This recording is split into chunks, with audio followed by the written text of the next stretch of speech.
সন্তানের উপর বাবা নারাজ, সেই সন্তানের উপর আল্লাহ নারাজ। বন্ধু, আল্লাহ বলেছে নবিল ওয়ালিদাইনি ইহসানা, মা বাবার সাথে ভালো আচরণ করতেই থাকো। আমি বন্ধু পড়ে আসছি, একটুখানি পড়ে আসছি। অনেকেই চিন্তা করে, অনেকে আমাদের কাছে ফোনে বা সরাসরি ফেস টু ফেস প্রশ্ন করে, হুজুর আমার বাবা মা তো নাই গো, আমি বাবা যখন ছিল গো আমি গরিব ছিলাম, বাবা মা চলে গেল, আমার দৌলত হয়েছে, এখন আমি কান্দি, নিঝুম রজনীতে বসে বসে কান্দি। আজকে আমার কে নাই রে, নাই শুধু আমার বাবা মা। কত মানুষকে আমি দিচ্ছি, কত মানুষকে আমি খাওয়াচ্ছি, আজকে আমার কলিজার টুকরা মা নাই, আমার বাবা নাই রে, আমি কাকে খাওয়াচ্ছি? এমন সন্তান যদি এখানে থাকো বন্ধু, তোমাদেরকে আজকে আমি বলে যাই রে, আমার নবীজি তোমাদেরকে মন খারাপ করতে নিষেধ করেছে। বান্দারে উম্মত, মন খারাপ করো না। তুমি আমি আমরা সবাই আল্লাহর বাগানের ফুল। আল্লাহ যখন মন চাইবে যেই কোনো ফুল ছিঁড়ে নিয়ে যাবে। তুমি মন খারাপ করো না, তবে সিস্টেমে তুমি আল্লাহ পর্যন্ত পৌঁছাও। হুজুর আমার বাবা নাই, মা নাই, ভালোবাসতে চাই। আমার নবীজি জানিয়ে দিয়েছে সুন্দর ফয়সালা, প্রত্যেকটা জুমার দিনে জুমার নামাজ যখন তুমি শেষ করে ফেলবে, জুমার নামাজটা শেষ করে নবীজি বলেছে তুমি বাবা মার কবর জিয়ারত করিও, তোমাকে বাবা মার বাধ্য সন্তান বলে আমার আল্লাহ কবুল করে নিবে। সুবহানাল্লাহ, জোরে জোরে বলেন না সুবহানাল্লাহ। বন্ধু, শুধু তাই নয়, তুমি বাবাকে ভালোবাসতে চাও, মাকে ভালোবাসতে চাও, নবীজি বলেছে মা নাই টেনশন করো না। মা যেই তোমার খালা, ফুফু, চাচি, দাদি যেই হোক, মা যার সাথে বেশি ভালোবাসার সম্পর্ক ছিল, তুমি তাকে ভালোবাসিও। তুমি যদি তাকে ভালোবাসো তাহলে তোমার মাকে ভালোবাসা হয়ে যাবে। আমার নবী বলেছে রে বেরাল্লাহ যুবকেরা, আমার নবী বলেছে তোমার বাবা নাই, খারাপ লাগাটা স্বাভাবিক, কিন্তু চলে তো গেছে, আল্লাহ তো নিয়ে গেছে, তুমি কি করবা? বাবার যে বন্ধু পৃথিবীতে আছে, ওই বন্ধুর সাথে মধুর সম্পর্ক গড়ে তোলো। আমার নবীজি বলেছে এই মধুর সম্পর্ক যদি গড়ে তোলো তাহলে বাবার প্রতি ভালোবাসা হয়ে যাবে। বলে হুজুর আমি আরো কিছু করতে চাই, এমন একটা মাহফিল করে দিবেন, হাদিয়া বাবার কবরে চলে যাবে, নিয়ত রাখবেন আল্লাহ এটা বরাদ্দ আমার বাবার জন্য। একটা কোরআন খতম করে ফেলবেন, দান সদকা করে ফেলবেন, কোন এতিম অসহায়কে দান করে দিবেন। আল্লাহ এটার বিনিময়ে আমি চাই না আমার বাবা মা কবরে আছে, কেমন আছে জানি না, এই হাদিয়াটা তুমি ফটো করতে আমার বাবা মার জন্য পাঠিয়ে দাও। তার কারণ আমার নবী বলেছেন আটলান্টিক মহাসাগরে পড়ে একজন মানুষ যেমনি সাহায্যের জন্য কাতরায়, কবরবাসীও তেমনি কাতরায় রে, যখন তার পৃথিবীর আপন স্বজনেরা। আজকে আপনারা যারা মাহফিলে বসেছেন বন্ধু, একটা হাদিস শরীফ বলি, আপনাদের বসাটা আপনার কবরবাসীর জন্য কত বড় নেয়ামত। বিশেষ করে যারা আজকের আয়োজন করেছেন টাকা দিয়ে পয়সা দিয়ে, তাদের মর্যাদা কত, তাদের আপন স্বজন কবরে কত সুখে আছে।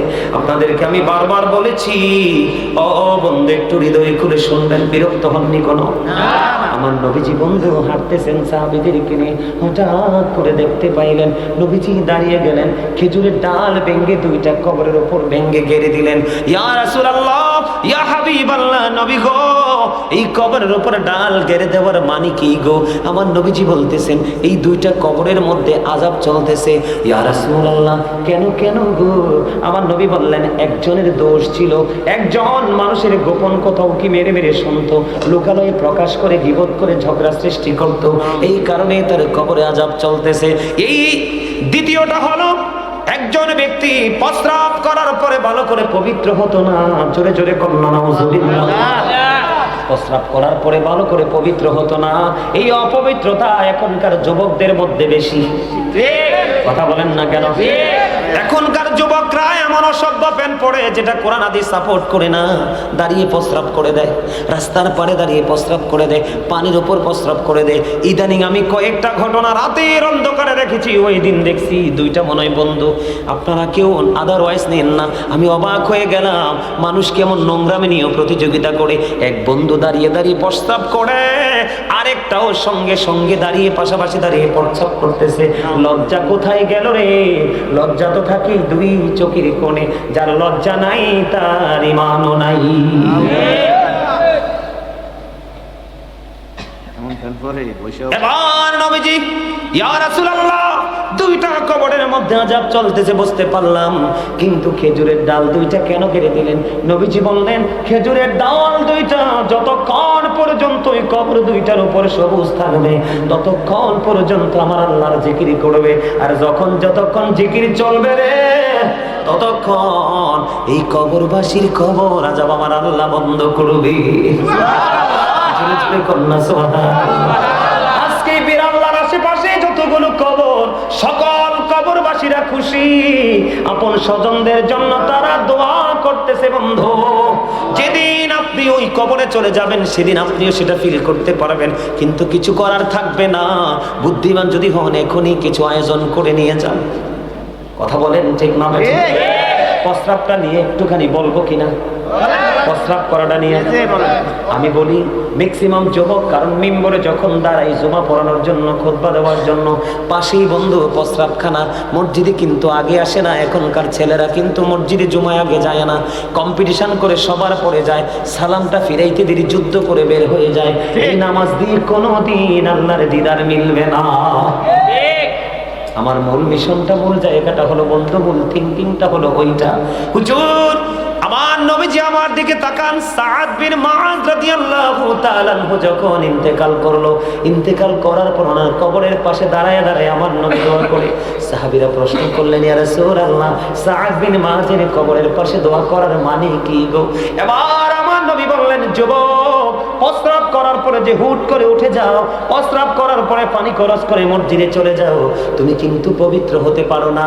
তুমি আজকের পর থেকে অন্যদিন যেইভাবে তুমি পবিত্র হতে, আজকের পর থেকে তুমি একটু চিন্তা করে তুমি প্রস্রাব করে পানি না খরচ করে হাঁটা দিয়ে দেখবা, একটু পরে তোমার প্রস্রাব বের হয়ে আসবে।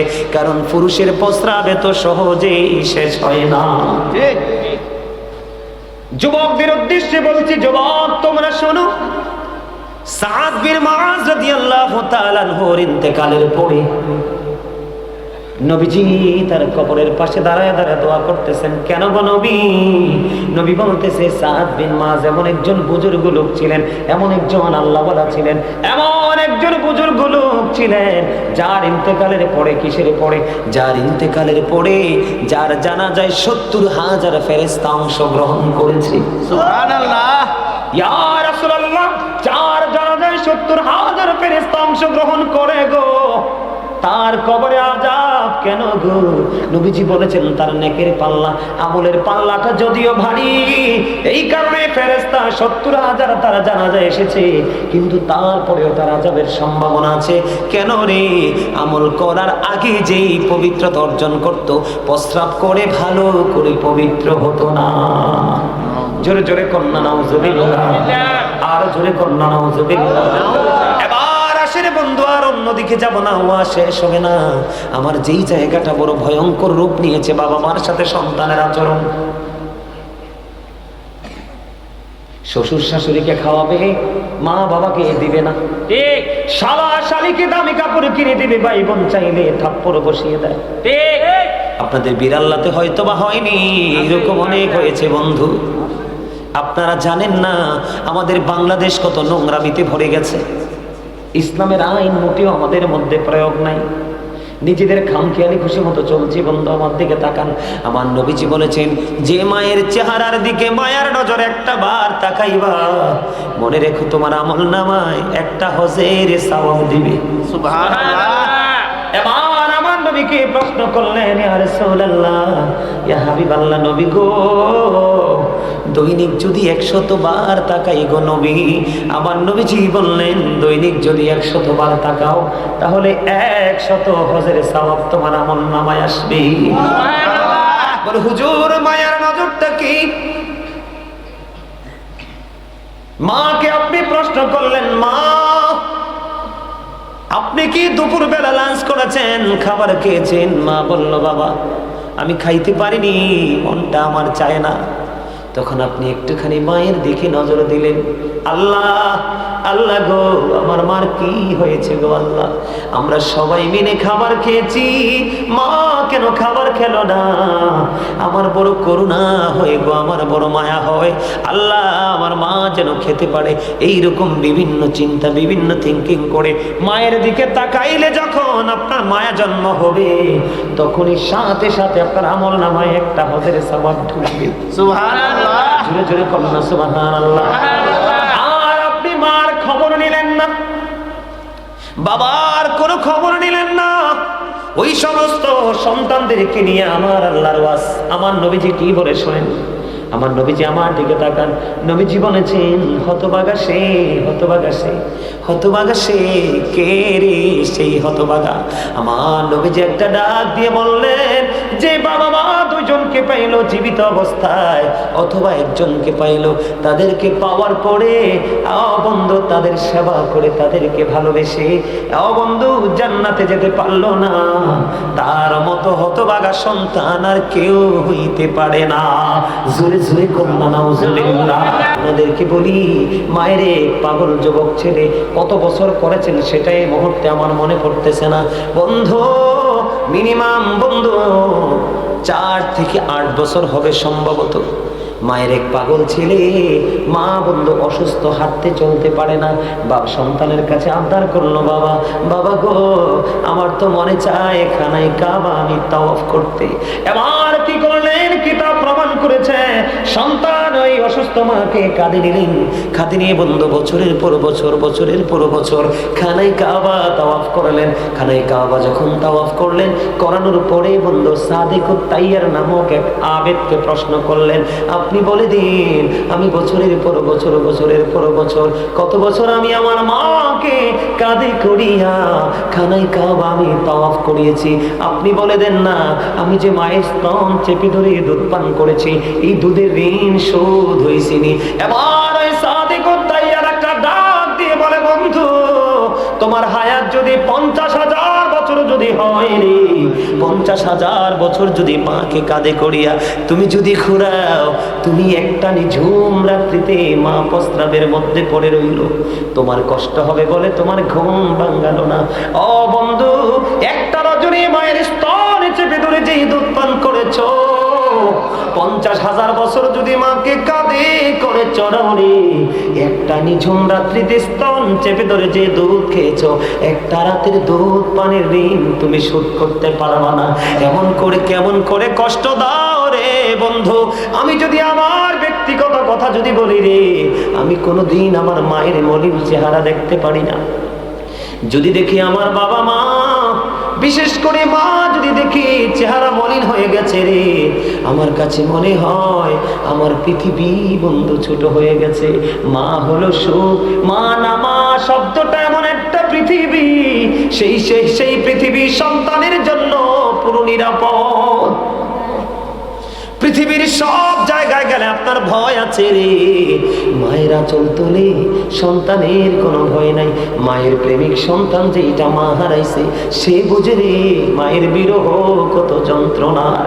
পৃথিবীতে কত নারীর চেহারা দেখে রে, মার চেহারা কোথাও দেখা যায় না। রাস্তায় গেলে কত বৃদ্ধ লোকের দেখা মিলে রে, বাবা কোথায় হারিয়ে গেল, বাবাকে খুঁজে পাওয়া যায় না।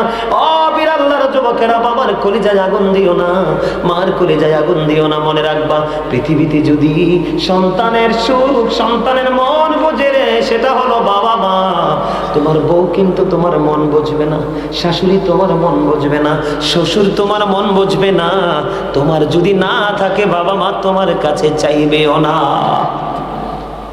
মুসা নবীর জীবনী থেকে ছোট্ট একটা ঘটনা বলবো, শুনবেন? এই আলোচনাটা করে আমি শেষ করে দিব আলোচনা বন্ধু। মুসা কালিমুল্লাহর জীবন। মুসা কালিমুল্লাহ একদিন আল্লাহর কাছে প্রশ্ন করলেন, আল্লাহ আমার সাথে আমার উম্মতের মধ্যে বন্ধু হয়ে কে গো জান্নাতে যাবে? এবার আমার আল্লাহ বললেন, মুসা চলে যাও ওই বলক শহরে। মুসা চলে গেলেন বলক শহরে, যাইয়া দেখলেন লোকটা বন্ধু এত বিশ্রী, যার নাম হলো আলী বিন মুআফিক। আলী বিন মুআফিক যাইয়া দেখলেন, মুসা আশ্চর্য হয়ে গেলেন। আলী বিন মুআফিকের চেহারা তো বিশ্রী, এত কুশ্রী। মূসা নবী চিন্তায় পড়ে গেল, কেমন করে তো বিশ্রী এত কুশ্রী চেহারার মানুষটা। আমি মূসা নবী, আপনারা মূসা নবীর লকব জানেননি? 1,24,000 নবী রাসূলের মধ্যে মূসা, আল্লাহ রাব্বুল আলামিন 8 জন নবীকে স্বর্গ থেকে স্বর্গীয় উপাধি দিয়েছেন। একজন হলো মূসা কালিমুল্লাহ, মূসা স্পোক টু আল্লাহ, মূসা আল্লাহর সাথে কথা বলেছি। এমন মর্যাদা সম্পূর্ণ মূসা কালিমুল্লাহ। মূসা আশ্চর্য হয়ে গেল, এমন বিশ্রী এমন কুশ্রী চেহারার মানুষ কেমন করে আমি মূসার সাথে বন্ধু হয়ে জান্নাতে যাবে? রহস্য উদ্ঘাটন করতে হবে। এবার মূসা নবী দাঁড়িয়ে দাঁড়িয়ে দেখলেন ওই কসাই গোস্ত বিক্রি করতে বন্ধু সবচেয়ে সুন্দর যেই গোস্তের জায়গাটা প্যাকেট করে আলাদা করে রেখে দিল মূসা কালিমুল্লাহ বন্ধু। ওই আলী বিন মুআফিকের সঙ্গে সঙ্গে গোস্ত যখন বিক্রি হয়ে গেল, মূসা নবী তার সঙ্গে সঙ্গে বাড়ি গেল। যাওয়ার পরে যাইয়া দেখলেন এমন বৃদ্ধা মা হাঁটতে পারে না, চলতে পারে না। ব্যবসার কাজের জন্য বের হতে হবে, কারণ মুমিনের ব্যবসাটাও ইবাদত। ঠিক ঠিক, মুমিন যে মূলা ক্ষেত করেছে এটাও ইবাদত। মুমিন খেজুর বাগান করেছে এটাও ইবাদত। মুমিন সিমের বাগান করেছে এটাও ইবাদত। মুমিনের সব কিছু বন্ধু আমল, মুমিনের সবগুলো ইবাদত, কোনো কিছু বিপন্ন হয় না। এবার মূসা নবী যাইয়া দেখলেন বৃদ্ধা মা হাঁটতে পারে না, চলতে পারে না। ওই বৃদ্ধা মাকে আলী বিন মুআফিক সকালবেলা সুন্দর করে খাওয়াইয়া দাওয়াইয়া একটা ঝুড়ির মধ্যে আরাম করে বসাইয়া রাইখা আসছে। মা তুমি থাকো, আমার জন্য দোয়া করো, আমি ব্যবসাটা শেষ করে আসছি। ছেলে ব্যবসা যদি করে পেটের জন্য, জীবন জীবিকার জন্য, কিন্তু কলিজাটা মার কাছে রাইখা আসছে। আবার মূসা নবী দেখলেন, যাইয়া দেখে মাকে খাঁচা থেকে বন্ধু নামাইলো। নামানোর পরে মাকে পরিষ্কার পরিচ্ছন্ন করলো। মূসা নবী দেখতেছে, ওই মূসা নবী দেখতেছে মায়ের পাগল ছেলে আলী বিন মুআফিক সারাদিন পরিশ্রম করেছে, ক্লান্ত। সে নিজের ক্লান্তি বুঝতে দেয় না, মার জন্য খাবার তৈরি করলেন, গোস্ত রান্না করলেন, মারে খাওয়াইলেন। খাওয়াইয়া টাওয়াইয়া বন্ধু এবার গেলেন আলী বিন মুআফিক একটু ফ্রেশ হতে হবে, হাত মুখ ধুতে হবে, ক্লান্তি দূর করতে হবে। খেয়াল করেন কেমন সন্তান। সব শেষ করে মূসা চাইয়া দেখলেন বুড়িমা হাত তুলে বসে আছে আল্লাহর দরবারে। বুড়িমা, মা গো, বলো না তুমি কি দোয়া করেছো? এবার বুড়িমা ডাক দিয়ে বললেন, তুমি কে রে? এবার মূসা ডাক দিয়ে বললেন, আমি এই জামানার নবী মূসা কালিমুল্লাহ। সুবহানাল্লাহ। এবার মূসা নবী ডাক দিয়ে বললেন, বুড়িমা বলে দাও না তুমি কি দোয়া করেছো? এবার বুড়িমা ডাক দিয়ে বললেন, আপনি যদি নবী হন আমি আপনাকে বলে দেই গো, আমার এই সন্তানটা আমাকে এত বেশি আদর করে, এত ভালোবাসে রে, আমি সব সময় দোয়া করি আল্লাহর কাছে।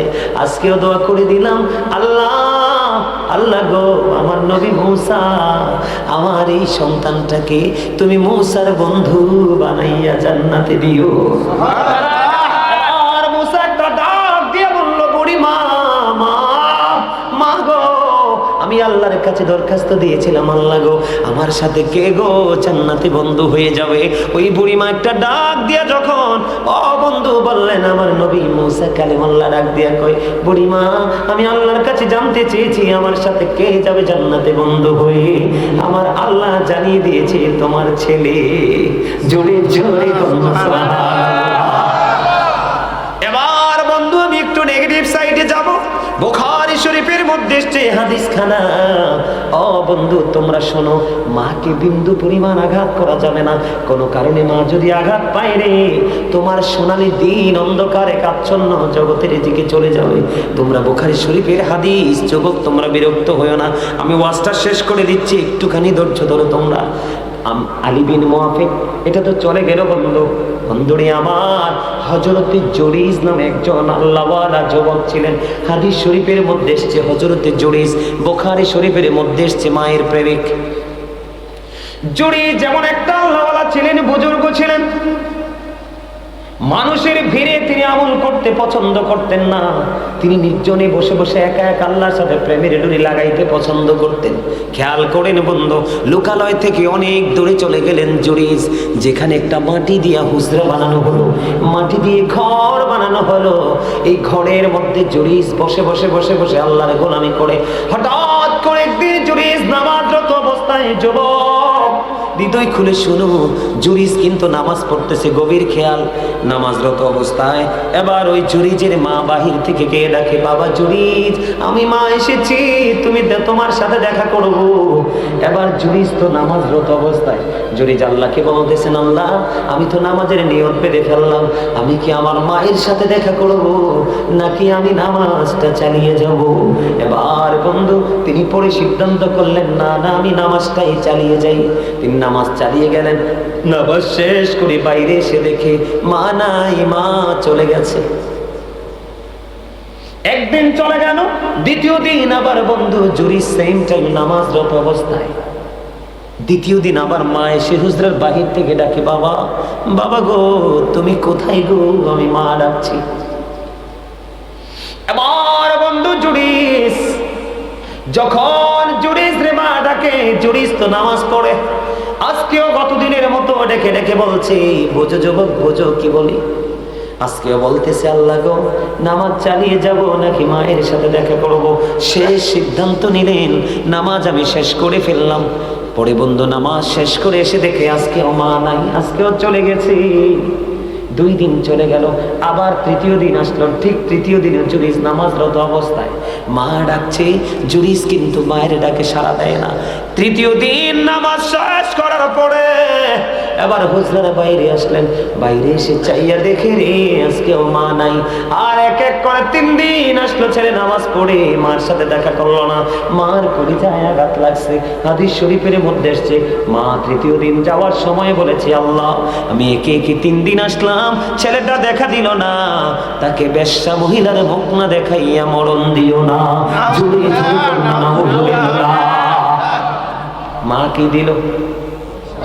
কথা বলেন, বরদোয়া দিয়েছে, অভিশাপ দিয়েছে। কিন্তু দেখেন এতদিন ওই বেশ্যা মহিলা আছে একটা, ওই রাজ্যে বসবাস করে, এতদিন ওই বেশ্যা মহিলার জুরিজকে নিয়ে কোনো টেনশন নাই, কোনো ফিলিংস নাই। কিন্তু মা যেই করে অভিশাপ দিয়ে চলে গেল, বেশ্যা মহিলার পেটের মধ্যে বন্ধু বাচ্চা, বেশ্যা মহিলার পেটের বাচ্চা অবৈধভাবে প্রসব করলো। প্রসব করার পরে মানুষ জিজ্ঞেস করলে, বাচ্চা তুমি কোথায় পাইছো? ওই মহিলা যার সাথে অবৈধ সম্পর্ক তার কথা না বলে, এটা তো আল্লাহর খেলা, মায়ের অভিশাপ লাগছে।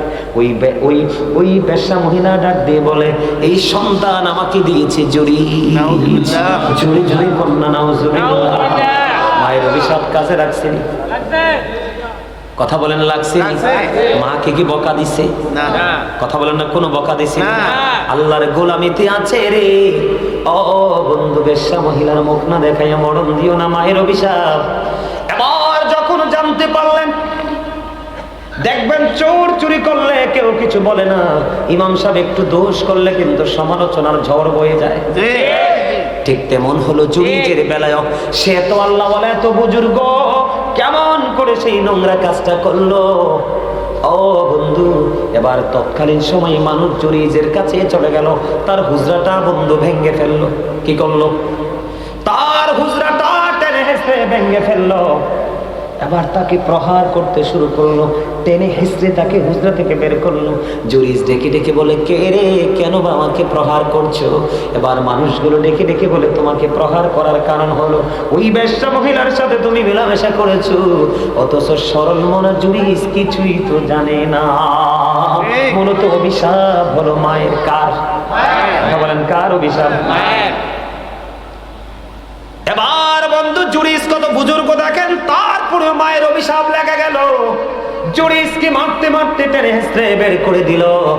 এবার জুরিজ একটা ডাক দিয়ে বলল, ভাঙ্গে দিয়েছ হুজরা, প্রহার করেছো ইচ্ছা মতো, এবার একটা কাজ করো, ওই বাচ্চাটাকে আমার কাছে নিয়ে আসো এবং আমাকে একটা ঘটি পানি দাও। এবার তাকে একটা ঘটি পানি দেওয়া হলো, সে সুন্দর করে ওযু বানালো। ওযু বানানোর পরে জুরি স্টার দিয়ে বললেন, বাচ্চাটা কোথায়, আমার কাছে নিয়ে এসো। মানুষ দৃশ্য দেখার জন্য লোকারণ্য হয়ে গেছে। এবার ওই জুরি ছোট্ট মাসুম নবজাত শিশুর পেটটার উপর হাতটা রেখে বলল, বাবু বলো না তোমার বাবা কি? ছোট্ট বাচ্চার অটই জবান খুলে গেল। এত হাজার মানুষের ভিড়ে ওই ছোট্ট বাচ্চা একটা ডাক দিয়ে বললেন, ওই ছোট্ট বাচ্চা একটা ডাক দিয়ে বললেন, ওই রাখাল আমার বাবা। জোরে জোরে বলনা সুবহানাল্লাহ। আমি আপনাদেরকে বুঝাইতে চেয়েছি যে জুরিজের হাত লাগলে বাচ্চা কথা বলে, যদিও তার কথা বলার সময় এখনো হয় নাই। যেই বাচ্চার পেটে হাত দিলে এটা কি তার কারামত কিনা বলেন? কারামত। তার পাওয়ার আছে না নাই? আছে। আল্লাহর সাথে তার প্রেমের দুনিয়া আছে না নাই? আছে। মা বরদোয়া দিয়েছে, বেশ্যা মহিলার মুখটা দেখাইয়া মরণ দিও না। মা যদি আরো জঘন্য বরদোয়া করতো তাহলে সেটাও তার জন্য কার্যকর করতো আমার আল্লাহ। ঠিক কথা বলেন না কেন? বেশ্যা মহিলার মুখ লাগছে নি, কলঙ্ক লাগছে নি, যদিও তিনি তার কারামত প্রকাশ করেছেন। পরে হাদিস শরীফ এটা বলার কারণ হলো, যুবক, বিন্দু পরিমাণ কলিজায় মাকে ব্যথা দেওয়া যাবে না, বাবাকে ব্যথা দেওয়া যাবে না। তাদেরকে ব্যথা দিলে তোমার জীবন পুরো বিপন্ন হয়ে যাবে। বাবা মাকে কষ্ট দিবেন না, ব্যথা দিবেন, দিব না তো। সব শেষে আমি বলেছিলাম আপনাদেরকে একটা হাদিস বলে শেষ করে দিই। এটা শীতের দিন চলতেছে না? কথা বলেন, শীতের দিন চলতেছে না? মজার একটা হাদিস, হযরতে আবু যর রাদিয়াল্লাহু তাআলা আনহু থেকে হাদিস বর্ণিত। নবীজি শীতের দিনে বের হলেন, বের হয়ে দেখলেন গাছের পাতাগুলো বিরামহীন ভাবে ঝরছে। নবীজি গাছের ঢাল ধরলেন, ধরার পরে ডাক দিলেন, রে আবু যর। আবু যর উত্তর দিলেন, লাব্বাইকা ইয়া রাসূলুল্লাহ, আমি হাজির। এবার আমার নবী বললেন, ও বিআল্লাহর যুবক, হৃদয় খুলে শোনো। আমার নবী বললেন, রে আবু যর, তুমি চাইয়া দেখো শীতের কারণে গাছের পাতাগুলো যেমনি বিরামহীন ভাবে ঝরে ঝরে পড়ে রে, ঠিক তেমনি ভাবে আল্লাহর বান্দাগুলো একাগ্রচিত্তে প্রেমে পড়ে যখন নামাজের মাধ্যমে আল্লাহর কুদরতি কদমে সেজদা দিবে রে, ঠিক তেমনি ভাবে তার সমস্ত জীবনের গুনাহগুলি ঝরে পড়ে যাবে। সুবহানাল্লাহ। আল্লাহ আমাদের সবাইকে 5 ওয়াক্ত নামাজ পড়ার তৌফিক দান করুন, হালাল পথে রোজগার করার তৌফিক দান করুন, সুদ থেকে, ঘুষ থেকে, গীবত থেকে, মিথ্যা থেকে আল্লাহ রাব্বুল আলামিন আমাদেরকে পরিপূর্ণভাবে বেঁচে থাকার তৌফিক দান করুন। সকলে আমিন। সম্মানিত উপস্থিতি, আমার আলোচনায় কি কষ্ট পাইছেন আপনারা? কষ্ট পাইছেন? জি, আমি মাস্টার 16 মাস্টার ইংলিশ মিডিয়াম। আলহামদুলিল্লাহ, আলহামদুলিল্লাহ। আমার যে একটা ঘোষণা আছে। আচ্ছা, আমার যেখানে উনি আমার আচ্ছা আচ্ছা আচ্ছা, ঘোষণা দিবেন? একটু কথা বলবো, তাহলে মোনাজাতের আগে দেন, সবচেয়ে সুন্দর। হ্যাঁ, না না, একটু মোনাজাতের আগে দিয়ে আমি সময় দেবো আপনাকে। হ্যাঁ হ্যাঁ, মোনাজাতের আগে সবচেয়ে বেটার। আমি আপনাকে দিব, আপনার তো কথা অবশ্যই বলতে হবে না। আপনাদের মতো অনারেবল পার্সনগুলো আছেন বলেই কিন্তু আজকে ছেলেরা উৎসাহ পাচ্ছে, তাহলে তো পাইতো না। তো আমি দিব, আপনাকে দিব। এটা তো সিস্টেম প্রোগ্রামের যিনি সভাপতি সমাপনী বক্তব্য দিতে হয়। আমি আপনাদেরকে কিন্তু কাউকে মেন করে কথাগুলো বলিনি, বাস্তবতাটা তুলে ধরেছি।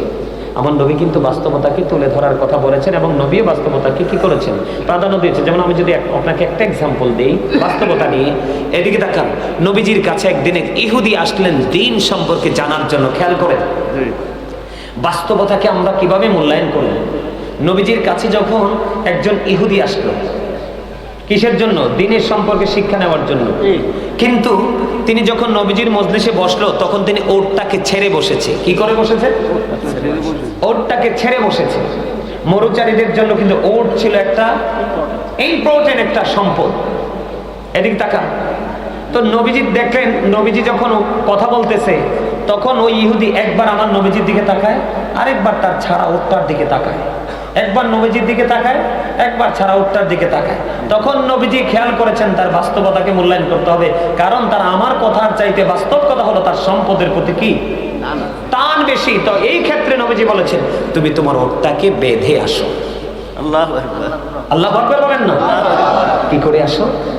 তুমি তোমার ওটটাকে বেঁধে আসো। নবীজি বুঝিয়ে দিয়েছেন তুমি দিন সম্পর্কে ইনস্ট্রাকশন নিবে, ঠিক আছে, কিন্তু বাস্তব কথা হলো তোমার সম্পদকেও রক্ষা করতে হবে। নবীজির শিক্ষা। সম্মানিত উপস্থিতি, ভুলে গেলে চলবে না, আপনার আমার নবী সকল নবী রাসূলের মধ্যে কি all the best of all the great religious personalities of all prophet, Muhammad Rasulullah sallallahu alaihi wasallam was the most successful.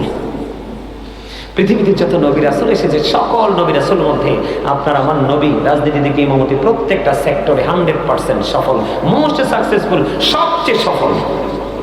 সুবহানাল্লাহ, সুবহানাল্লাহ বলে না কেন? আমেরিকার গবেষক, এদিক তাকাও, এই টুপি ছাড়া দুটোটার চাদর আছে, শেষ ভালো যা, শেষ ভালো যা। এই তোমার জীবনে তুমি কি করেছো? শেষ জীবনটা যদি ভালো কাজ করে যেতে পারো, আল্লাহ তোমার প্রথম জীবনের কথা জিজ্ঞেসও করবে না। এটা হাদিস শরীফ। শেষ জীবনের আমল বড় গুরুত্বপূর্ণ। আমেরিকার গবেষক মাইকেল এইচ হার্ট বলেছেন, দ্য 100 এর ranking of the most influential person in the history. 100 জন প্রভাবশালীর তালিকা করেছেন ইনফ্লুয়েন্সিয়াল দ্বারা আপনার আমার প্রাণের নবীকে শ্রেষ্ঠ, ইনফ্লুয়েন্সিয়াল দ্বারা সর্বশ্রেষ্ঠ প্রভাবশালী হিসেবে আখ্যায়িত করেছেন। আলহামদুলিল্লাহ বলেন না কেন? আরো জোরে আলহামদুলিল্লাহ। খেয়াল করতে হবে, আল্লাহ the first failure is the Lord of all, রাব্বুল আলামিন। মুহাম্মদ রাসূলুল্লাহ সাল্লাল্লাহু আলাইহি ওয়াসাল্লাম is the blessing for the world, রাহমাতাল লিল আলামিন। কি চমৎকার না? There is no God but Allah. সে আল্লাহ ব্যতীত কোনো উপাস্য নেই, কোনো ইলাহ নেই। মুহাম্মদ রাসূলুল্লাহ সাল্লাল্লাহু আলাইহি ওয়াসাল্লাম ইজ দ্য মেসেঞ্জার অফ আল্লাহ। আওয়াজ করে বলেন না আল্লাহু আকবার। আপনি যদি আল্লাহকে পেতে চান, আল্লাহকে রাজি করতে চান, মদিনাওয়ালাকে ফলো করতে হবে। কেন জানেন? আল্লাহ বলেছেন, সে বলুন, ইফ ইউ ডু লাভ আল্লাহ, যদি তোমরা আল্লাহকে ভালোবেসে থাকো, ফলো মি মুহাম্মদ সাল্লাল্লাহু আলাইহি ওয়াসাল্লাম, মুহাম্মদ সাল্লাল্লাহু আলাইহি ওয়াসাল্লামের অনুগত হয়ে যাও, আল্লাহ উইল লাভ ইউ, আল্লাহ তোমাদেরকে ভালোবাসবে, এন্ড ফরগিভ ইউর সিনস, আল্লাহ তোমার সমস্ত জীবনের গুনাহগুলি মাফ করে দেবে। I have been ordered to fight against people until they testify that there is no God but Allah and that Muhammad Rasulullah sallallahu alaihi wasallam is the messenger of Allah. আওয়াজ।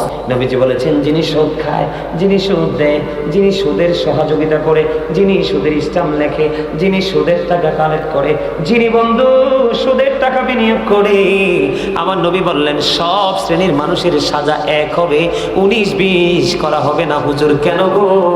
মানুষ অপরাধ করে যদি প্রশ্রয় না পায়, অপরাধ করে না। আল্লাহর হাবিব বলে দিয়েছেন, আমার দিকে তাকান, আপনার আমার প্রাণের নবী সরকার মদিনা, তিনি বলে দিয়েছেন, তুমি জানো একজন মানুষ জালেম, একজন মানুষ সুদখোর, একজন মানুষ মানুষের উপর অত্যাচার করে, মানুষের হক নষ্ট করে, কিন্তু এটা দেখার পরেও সে তোমাকে মাঝে মাঝে বাজার করে দেয়, 500 টাকা হাওলাত দেবা এমনি দিয়ে দেয়। নবীজি বলেছেন, অপরাধী জানার পরেও তুমি তাকে সমর্থন করে তুমি তার থেকে সুবিধা নিয়েছো, তুমি সুবিধা নিতে দেরি রে, তুমি মুসলমান থেকে খারিজ হইতে দেরি হও না।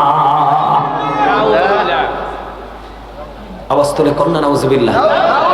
সুদ খাইবেননি, গীবত করবেননি, মিথ্যা কথা বলবেননি, অন্যায়গুলো আমাদের মধ্যে আছে না নাই? আরো জোরে বলেন, আছে না নাই? আপনাদের বিরাল্লার যুবকেরা মা বাবারে কষ্ট দেয়নি? মা বাবারে কষ্ট দেয়? আছে আছে আছে, হয়তো কম, হয়তোবা নাও থাকতে পারে। আপনাদের বিরাল্লার মানুষ আসেনি, ছেলেরা মা বাবাকে কষ্ট দেয়, যদি না দেয় তো ভালো কথা, যদি দিয়ে থাকে তাহলে তাদের জন্য একটু ওয়াজ করার দরকার আছে না? এলাকায় এলাকায় এলাকা এলাকায় মা বাবার কষ্ট দেখলে নিজের চোখের পানি ঝরে পড়ে।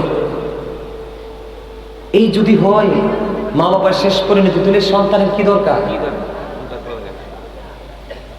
কত বাবা মা বৃদ্ধাশ্রমে, অথচ ছেলেরা বড় বড় অফিসার। ওই দিন দেখলাম টিভিতে 5টা সন্তান, 5টাই সরকারি অফিসার, মা বৃদ্ধাশ্রম, টিভিতে দেখেছি। আমার ওয়াজ আপনাদের কাছে খারাপ লাগে? এই যুবক, বাস্তববাদী, একদম বাস্তববাদী, আপনি বক্তব্য দিচ্ছেন না। আল্লাহ রাসূল বলেছেন, paradise of the child under the feet of the mothers. মায়ের পায়ের নিচে সন্তানের জান্নাত, যদি কথা সুবহানাল্লাহ। Paradise of the child under the feet of the mother, মায়ের পায়ের নিচে সন্তানের জান্নাত। এই জন্য আমি আপনাদেরকে বলবো, যুবকদেরকে বলবো, we should Obi our friends. আমাদের প্রত্যেকের উচিত আমাদের পিতামাতাকে মান্য করা, কারণ মা বাবাকে ভালোবাসা ফরজ, তাদেরকে কষ্ট দেওয়া হারাম। আর আব্বা আম্মা যারা, আপনাদেরকেও বলছি, সন্তান বড় হইলে বড় হইছে মনে করে ছেড়ে দিবেন না। Every parent should take care their children very carefully. প্রত্যেকটা পিতামাতার উচিত তার সন্তানের দায়িত্ব যত্ন সহকারে পালন করা, ঠিক না ঠিক? করেছেন? করেননি তো? সন্তান অমানুষ হবে না তো ভালো মানুষ হবে কি করে? কারণ আপনি কাদামাটিটাকে যেমন করে গড়ে তুলবেন, সেই কাদামাটিটা শক্ত তেমনই হবে। আপনার সন্তান তো আপনার কাছে একদম সফট কাদামাটি। আপনি তো আপনার কাদামাটিকে আপনি কি করেন নাই, এটাকে কারুকার্য দ্বারা রূপান্তরিত করেন নাই। এই জন্য আপনার সন্তান পথভ্রষ্ট হয়ে গেছে। আপনি কি জানেন বাবা হিসাবে আপনার দায়িত্ব কি? বলবো একটু। রাসূল বলেছেন, আদিবু আওলাদাকুম আলা সালাতি খিসালিল হুব্বি নাবিকুম ওয়া হুব্বি আহলি বাইতিহি ওয়া আলা কিরাতিল কুরআন। রাসূল বলেছেন, teach the love of the prophet, teach family love, learn to recite the holy কুরআন। নবীজি বলেছেন, হুব্বি নাবিকুম, teach the love of the prophet. তোমরা তোমাদের সন্তানদেরকে নবীর প্রেম শিখাও, কারণ নবীর প্রেমের মধ্যে সকল শিক্ষা, সকল সমাধান। সেকেন্ড টাইম নবীজি বলেছেন, হুব্বি আহলি বাইতিহি, টিচ ফ্যামিলি লাভ। নবীর পরিবারের সম্পর্কে তুমি বাচ্চাকে গিরাও, টিচিং দাও, শিক্ষা দাও। এরপরে নবীজি বলেছেন, আলা কিরাতিল কুরআন, লার্ন টু রিসাইট দ্য কুরআন। তোমার সন্তানকে কোরআন তেলাওয়াত শেখাও, কারণ আল্লাহ is all in all, follow his law and light for eternal success. আল্লাহু আকবার। আর যারা বলেন আল্লাহু আকবার। মারে কষ্ট দেন। আমি আজকে আবার বাবাকে নিয়ে শুরু করব। এখনকার ছেলেরা বাবাকে অমূল্যায়ন করে না, ঠিক? আমার নবীর কাছে একজন এসে প্রশ্ন করলেন, ইয়া রাসূলুল্লাহ, ইয়া হাবিবাল্লাহ, নবী গো, ও প্রাণের নবী, যুবক তোমরা খেয়াল করে শোনো, তুমিও একদিন বাবা হবে রে। যেদিন বাবা হওয়ার পরে সন্তানের আঘাত পাইবা, সেদিন বুঝবা তোমার আঘাত বাবার কলিজায় কেমন করে তীরের মতো লাগছে। আমার নবীজির কাছে একজন এসে প্রশ্ন করলো, ইয়া রাসূলুল্লাহ, আমার বাবা আমার উপার্জিত সম্পদ নিজের মতো করে খরচ করতে চায়। খেয়াল করেন, সন্তান আরজি নিয়ে গেছে কার কাছে? অভিযোগ নিয়ে গেছে রাসূলের কাছে। নবী গো, আমার উপার্জিত অর্থগুলো বাবা নিজের মতো খরচ করতে চায় গো নবী, আমি কি করব? আমার নবী আবার একটা ডাক দিয়ে বললেন, শুধু তোমার উপার্জিত অর্থ নয়, তুমি নিজেও তোমার বাবার সম্পদ। জি তো বলতে পারলেন না? বাবা আমার ওয়াজের পক্ষে নাই আপনারা, না? তো জিটা ভালো করে বললেন না। কি মজার কথা খেয়াল করছেন? তুমি গেছো আমার টাকা খরচ করে আমার বাবা। আমার নবী কই, তোমার টাকা না, শুধু তুমিও তোমার বাবার সম্পদ। বাবা তোমাকে যেমনি মন চায় এমনি নাচাবে, না শব্দ ইউজ করতে পারবা না। এটার নাম হলো বাবা। আমার নবী বলেছেন, যেই সন্তানের প্রতি বাবা বাধ্য, বাবা নারাজ, ও বিন আল্লাহর যুবকেরা শুনে রেখো, তোমার বাবা যদি তোমার উপর নারাজ হয়, আমার নবীজি বলেছে আমার আল্লাহ তোমার উপর নারাজ। তুমি দরখাস্ত দিতে পারবা, চিঠি লিখতে পারবা, জীবনের শুরু থেকে শেষ পর্যন্ত একটা চিঠির জবাবও আমার আল্লাহ দিবে না।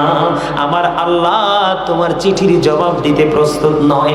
আল্লাহ কেন প্রস্তুত নয়? আল্লাহ রোমীয় বাণী লৌহে মাহফুজের কোরআন, যেটাকে বলা হয় দা হোলি কোরআন।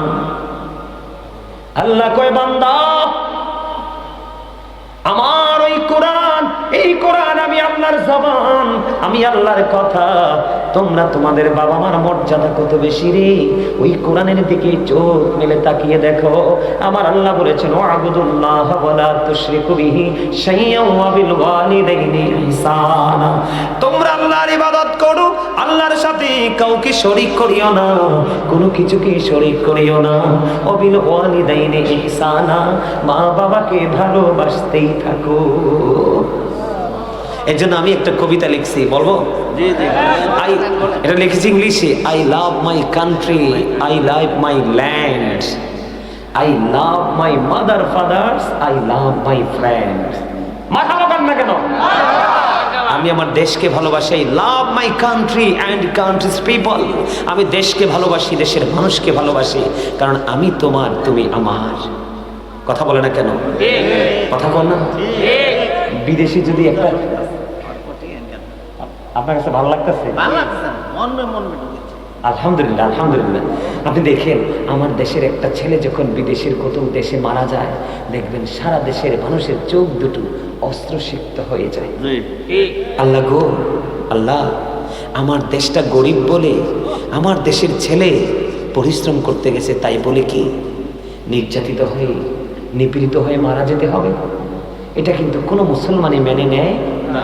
আপনার একটা দেখে যেই দলই করুক, কিন্তু দলমত নির্বিশেষে নিজের দেশের মানুষ যখন বিদেশে লাঞ্ছিত হয়, সমস্ত বাংলাদেশের মানুষের হৃদয় রক্তক্ষরণ হয় কি হয় না? হয় কি হয় না?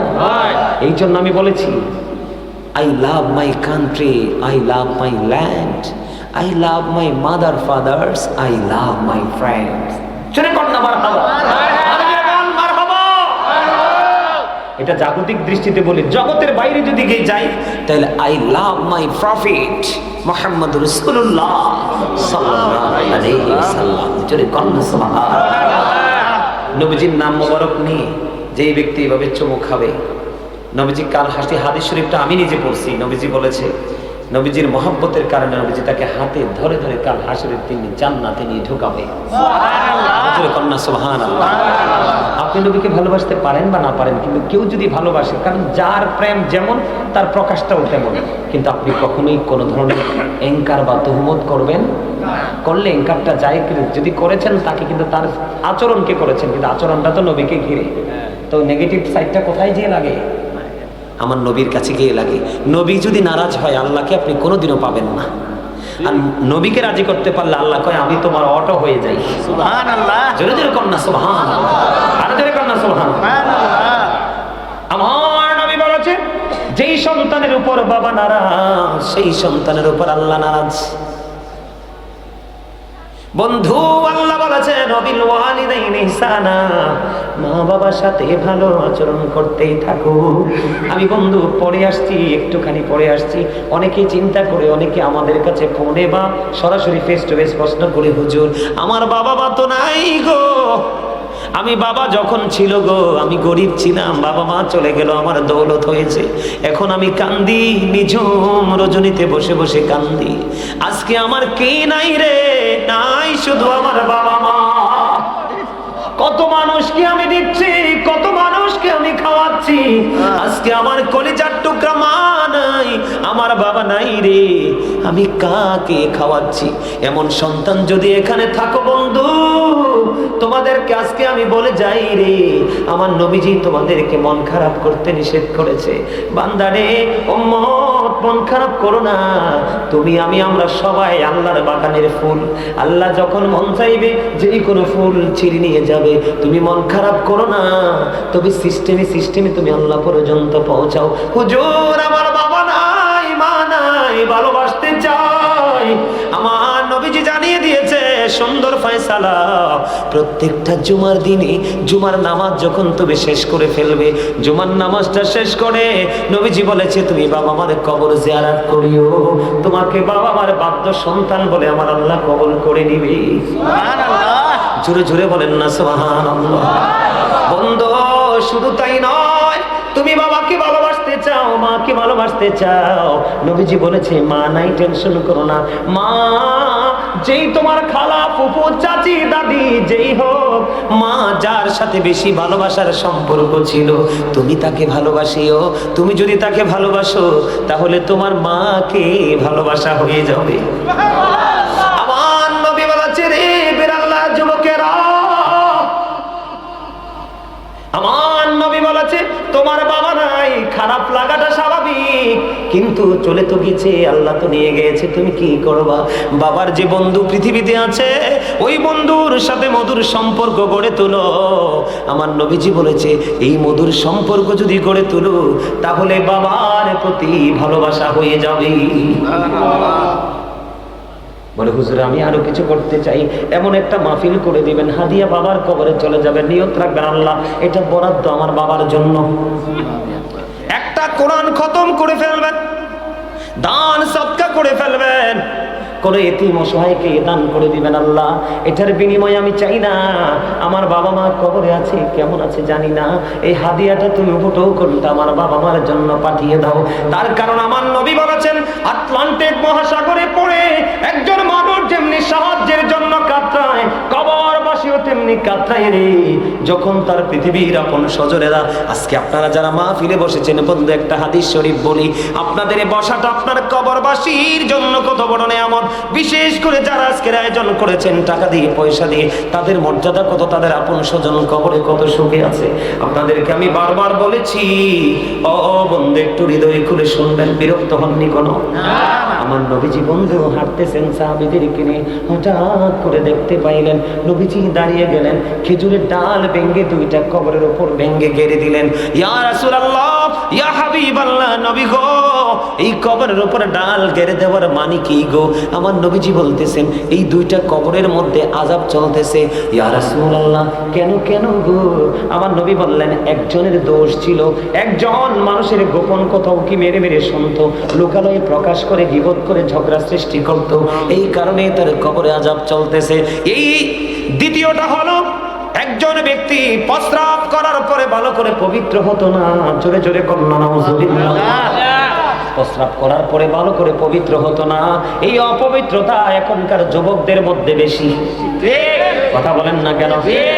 এখনকার যুবকরা এমন অসভ্য প্যান্ট পরে যেটা কোরআন হাদিস সাপোর্ট করে না, দাঁড়িয়ে প্রস্রাব করে দেয়, রাস্তার পাড়ে দাঁড়িয়ে প্রস্রাব করে দেয়, পানির উপর প্রস্রাব করে দেয়। ইদানিং আমি কয়েকটা ঘটনা রাতের অন্ধকারে দেখেছি, ওই দিন দেখছি দুইটা মনে হয় বন্ধু, আপনারা কেউ আদারওয়াইজ নেন না, আমি অবাক হয়ে গেলাম মানুষ কেমন নোংরামি নিয়েও প্রতিযোগিতা করে। এক বন্ধু দাঁড়িয়ে দাঁড়িয়ে প্রস্রাব করে, আরেকটাও সঙ্গে সঙ্গে দাঁড়িয়ে পাশাপাশি দাঁড়িয়ে প্রস্রাব করতেছে। লজ্জা কোথায় গেল রে? লজ্জা তো থাকে দুই চোখের কোণে, যার লজ্জা নাই তার ঈমানও নাই।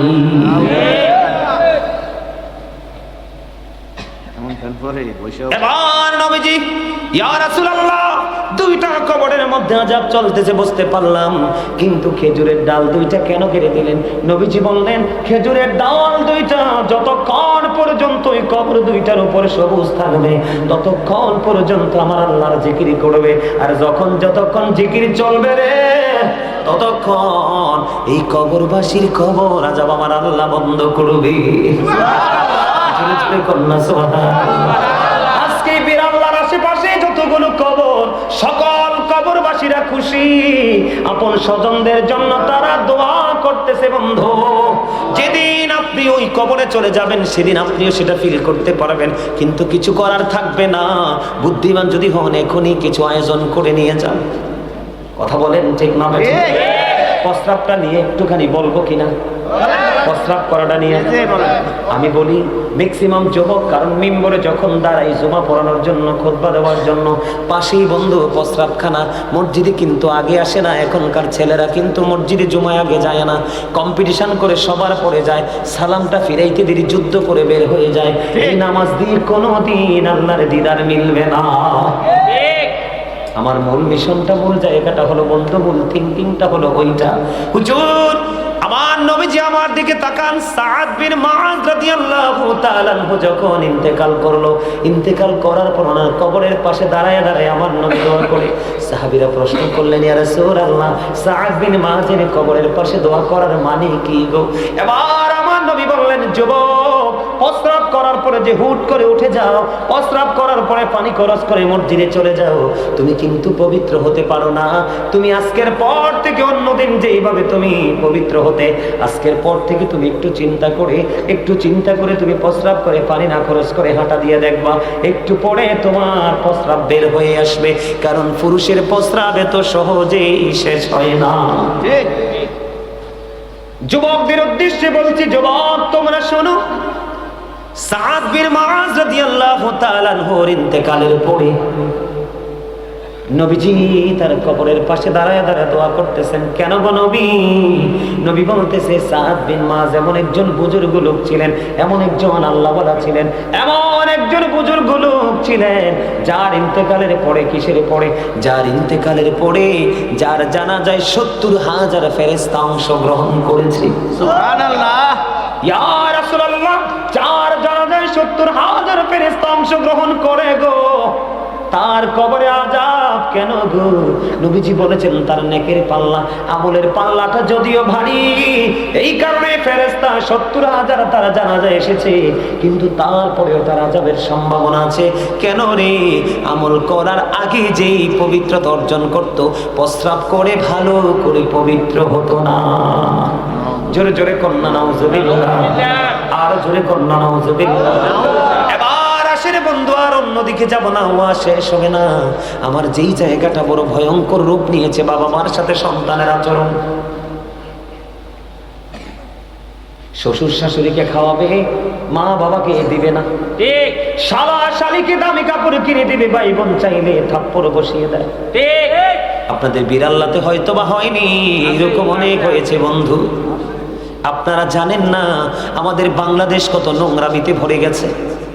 ইসলামের আইন মোটেও আমাদের মধ্যে প্রয়োগ নাই, নিজেদের খামখেয়ালি খুশি মতো চলছি। বন্ধু আমার দিকে তাকান, আমার নবীজি বলেছেন যে মায়ের চেহারার দিকে মায়ার নজর একটা বার তাকাইবা, মনে রেখো তোমার আমল নামায় একটা হজের সওয়াব দিবে। সুবহানাল্লাহ। এবার আমার নবীকে প্রশ্ন করলেন, ইয়া রাসূলুল্লাহ, ইয়া হাবিবাল্লাহ, নবী গো, দৈনিক যদি ১০০ বার তাকাই গো নবী। আমার নবীজি বললেন দৈনিক যদি ১০০ বার তাকাও, তাহলে ১০০ হজের সওয়াব তোমার আমল নামায় আসবে। বলে হুজুর, মায়ার নজরটা কি? মাকে আপনি প্রশ্ন করলেন, মা আপনি কি দুপুর বেলা লাঞ্চ করেছেন, খাবার খেয়েছেন? মা বলল, বাবা আমি খাইতে পারিনি, মনটা আমার চায় না। তখন আপনি একটুখানি মায়ের দিকে নজর দিলেন। আল্লাহ আল্লাহ গো, আমার মার কি হয়েছে গো আল্লাহ? আমরা সবাই মিলে খাবার খেয়েছি, মা কেন খাবার খেলো না? আমার বড় করুণা হয় গো, আমার বড় মায়া হয়। আল্লাহ আমার মা যেন খেতে পারে। এইরকম বিভিন্ন চিন্তা, বিভিন্ন থিঙ্কিং করে মায়ের দিকে তাকাইলে যখন আপনার মায়া জন্ম হবে, তখনই সাথে সাথে আপনার আমল নামায় একটা হজের সওয়াব ঢুকবে। সুবহানাল্লাহ। জোরে জোরে কন্যা সুবহানাল্লাহ। আর আপনি মার খবর নিলেন না, বাবার কোনো খবর নিলেন না, ওই সমস্ত সন্তানদেরকে নিয়ে আমার আল্লাহর ওয়াজ আমার নবীজি কি বলে শোনেন। আমার নবীজি আমার দিকে তাকান, নবীজি বলেছেন হতভাগা সে, হতভাগা সে, হতভাগা সে। কে রে সেই হতভাগা? আমার নবীজি একটা ডাক দিয়ে বললেন, যে বাবা মা দুইজনকে পাইলো জীবিত অবস্থায়, অথবা একজনকে পাইলো, তাদেরকে পাওয়ার পরে বন্ধু তাদের সেবা করে, তাদেরকে ভালোবেসে বন্ধু জান্নাতে যেতে পারলো না, তার মতো হতভাগা সন্তান আর কেউ হইতে পারে না। জোরে জোরে কন্যা নাউজুবিল্লাহ, আর জোরে বলেন না নাউজুবিল্লাহ। বন্ধু আপনার বাচ্চা যেমন ছোট থাকতে কত কিছুর প্রয়োজন হয়, আপনি আগে আগে করে দেন, কারণ বাচ্চাটা তো হাঁটতে চলতে পারে না, সে অক্ষম। কিন্তু বাবা মা যখন বৃদ্ধ হয় রে, আপনি মনে করবেন আমার আরেকটা বাচ্চা, তখন দেখবেন কোনোদিন আপনার মনে বাবা মার প্রতি বিরক্ত আসবে না। এটা আমি আজকে বলে দিলাম, যখন এই মনটা খারাপ হবে আপনি মনে করবেন এটা আপনার আরেকটা ছেলে, আরেকটা মেয়ে, মাকে মেয়ে, বাবাকে ছেলে মনে করবেন, দেখবেন মা বাবার প্রতি কত গভীর প্রেম বন্ধু জন্ম হয়ে যাবে। মা যা চাইবে তৌফিক থাকলে দিয়ে দিবেন, না করবেন না। বন্ধু আমার দিকে তাকান, বন্ধু কিভাবে আপনাদেরকে বুঝাইলে বুঝবেন আমি জানি না। বাবা মা অত্যন্ত মজার জিনিস, মধুর জিনিস। বলিস। আল্লাহর হাবিবকে প্রশ্ন করলো, নবী গো, আমার কাছ থেকে সবচেয়ে ভালো আচরণটা পাওয়ার পৃথিবীতে কার বেশি? নবীজি বললেন, ক্বালা উম্মুকা, তোমার মা। ক্বালা সুম্মা মান, তারপরে কে? নবীজি বললেন, ক্বালা উম্মুকা, তোমার মা। আবার প্রশ্ন করলেন, ক্বালা সুম্মা মান, তারপরে কে? নবীজি বললেন, ক্বালা উম্মুকা, তোমার মা। এবার আমার নবী প্রশ্ন করলেন, আমার নবীকে প্রশ্ন করলেন, ক্বালা সুম্মা মান, তারপরে কে গো? আমার নবী বললেন, ক্বালা আবুকা, তোমার বাবা। তিনবার বলেছে মায়ের কথা, একবার বলেছে বন্ধু বাবার কথা। ও বন্ধু, মাকে বেশি ভালোবাসো। মাকে যদি শরীরের চামড়া দিয়া যদি জুতা বানাইয়া দাও, তারপরে মায়ের ঋণ বন্ধু শোধ করতে পারবা না। আমি আরো 1000 বছর তাপ দিলেন, আগুনের রং হয়ে গেল সাদা। আমার আল্লাহ আরো 1000 বছর তাপ দিলেন, আগুনের রং হয়ে গেল বন্ধু কালো। এক এক করে 3000 বছর উত্তপ্ত করে বন্ধু এই জাহান্নামের আগুন কি বরাদ্দ করে রাখছে রে। ওই আগুনের এক জোড়া জুতা তোমাকে পরাইয়া দেবে। ঈদের দিনে, বিয়ের দিনে, বড় কোনো পুজোর যখন আয়োজন করা হয়, ওই পুজোর আয়োজনের দিনে গরুর গোশত যেমনি পাতিলের মধ্যে উত্রানোর সময় মানুষ সেই শব্দ শুনতে পায়, তার চাইতে ভয়ঙ্কর রূপে তোমার মাথার মগজটা উতরাবে রে বন্ধু। ও বিরাল্লার মানুষ কেমন করে বসে রইলা ঘরে? আমার আল্লাহ বলেছে, বান্দা, আমি আমার বান্দার উপর অত্যাচার করি না। সূরা ইউনূস খুলে দেখেন বন্ধু, আল্লাহ বলেছেন, ইন্নাল্লাহা লা ইয়াযলিমুন নাসা শাইআন ওয়ালাকিন্নান নাসা আনফুসাহুম ইয়াযলিমুন। আমার আল্লাহ জানিয়ে দিয়েছে, আল্লাহ আল্লাহর বান্দার উপর অত্যাচার করে না, বান্দা নিজেই নিজের উপর অত্যাচার করে। খেয়াল করেন আল্লাহ কি ওয়াজ করতেছে। আল্লাহ বলেছেন, যারা জুলুম করে, আল্লাহু লা ইউহিব্বুজ জালিমিন। আল্লাহ বলেছে, অত্যাচারীদেরকে আল্লাহ ভালোবাসে না। আবার আল্লাহ আরো বলেছেন, ওমানিজ জালিমিন মিন আনসার। জালেমরা যখন বিপদে পড়বে, চারপাশ যখন বিপদ তাদেরকে গ্রাস করে ফেলবে, আমার আল্লাহ বলেছে, তাদের জন্য আমার আল্লাহ কোনো সাহায্যকারীও রাখে না। এমন বিপদে পড়ে যাবে, আগুনের একটা জোড়া জুতা পরিয়ে দিবেন আল্লাহ মানুষ। তোমার সেদিন অবস্থা পুরো প্রতিকূলে চলে যাবে। তুমি কাঁদবে, তুমি চিৎকার করবে, তুমি হাহাকার করবে।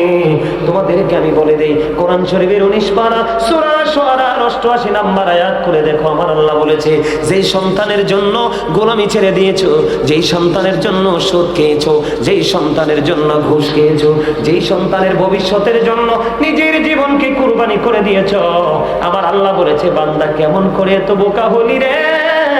কোন ভালো আলেমের সাথে প্রেম লাগাইতে পারলি না। আমি আল্লাহ বলে দিলাম, কোরআন শরীফের 19 পারা সূরা শুআরা 88 নম্বর আয়াতে আমার আল্লাহ বলে দিয়েছেন, ইয়াউমা লা ইয়ানফাউ মালু ওয়ালা বানুন। আমার আল্লাহ বলেছে, বান্দারে, বিরাল্লার মানুষ, তোমার ধন সম্পদ সন্তান সন্ততি সেই দিন কোনো কাজে আসবে না। তাহলে তুমি কি করলা? তোমার কত বড় বিপদ তুমি ডেকে আনলা। এখানে শুধু ক্ষান্ত নয়, আমার আল্লাহ জানিয়ে দিয়েছে, আল্লাহ বলেছে, হাবিব, আপনি উম্মতগুলোকে, আপনার উম্মতগুলোকে সাবধান করেন, তাদেরকে রেড সিগন্যালটা আপনি জানিয়ে দেন, তাদের অবস্থা কত ভয়ানক হবে। ও বন্ধু, জাহান্নামের আগুনে শুধু মানুষ পুড়বে না, জাহান্নামে বন্ধু জাহান্নামীদের জন্য খাবারও ব্যবস্থা আছে। জোরে জোরে কন্যা নাউজুবিল্লাহ। এর মধ্যে ভয়ঙ্কর একটা খাবারের নাম পেলাম কোরআন খুঁজে, যেটার নাম হলো বন্ধু কাঁটা যুক্ত ফল, জাক্কুম। নাউজুবিল্লাহ বলেন না। এই জাক্কুমটা যদি ওই বিরাল্লার জমিনে এই মুহূর্তে যদি একটা ফোঁটা পড়ে, একটা ফোঁটা জাক্কুম যদি পড়ে রে, তাৎক্ষণিকভাবে গোটা পৃথিবীর মাটি বিষাক্ত হয়ে যাবে রে। কিয়ামত পর্যন্ত এই পৃথিবীতে কোনো গবেষক সয়েল টেস্ট করে ফসল ফলানোর উপযোগী করতে পারবে না, একেবারে বিষাক্ত হয়ে যাবে। জাহান্নামীদের জন্য ওই ভয়ঙ্কর খাবারটা বন্ধ বরাদ্দ করা আছে জাহান্নামে। হুজুর, আর কোন খাবারের খবর পেয়েছেন কি? হাদিস শরীফ খুলে দেখলাম রে, ওই জাহান্নামীদের জন্য আরেকটা খাবারের খবর পেয়ে গেলাম, এত বিষাক্ত, এত ভয়ঙ্কর, যেটার নাম হলো বন্ধু তিনাতুল খাবাল। ইয়া রাসূলুল্লাহ, ইয়া হাবিবাল্লাহ, নবী গো, ও প্রাণের নবী, এই তিনাতুল খাবালটা কি গো নবী, জানতে বড় মনে চায় গো। আমার আপনার প্রাণী নবী জানিয়ে দিলেন এই তিনাতুল খাবালটা হলো আরেকটা জাহান্নামের নিংড়ানো রক্ত, পুজ অথবা ঘাম। আওয়াজ তুলে তুলে বলুন না নাউযুবিল্লাহ। খাওয়া যাবে রক্ত, পুজ। মানুষের বাড়িতে যে মানুষের গায়ে যে বিষ ফোড়া হয় দেখছেন, ফোড়া হয় না, বড় বড় ফোড়া পাকে না, পাকার পরে যে পুজটা পারো, এটার নাম হলো তিনাতুল খাবাল। আজকে তো একটু জায়গা পচে বন্ধু, পুজ বের হলো, ঘৃণায় চোখগুলো ঘুরিয়ে নেই, কিন্তু কাল হাসরের দিন জাহান্নামী পুরো পচে লিকুইড হয়ে যাবে, দুর্গন্ধ হয়ে যাবে। ওইটার একটা জাহান্নামী কি বন্ধু খাইতে দেওয়া হবে।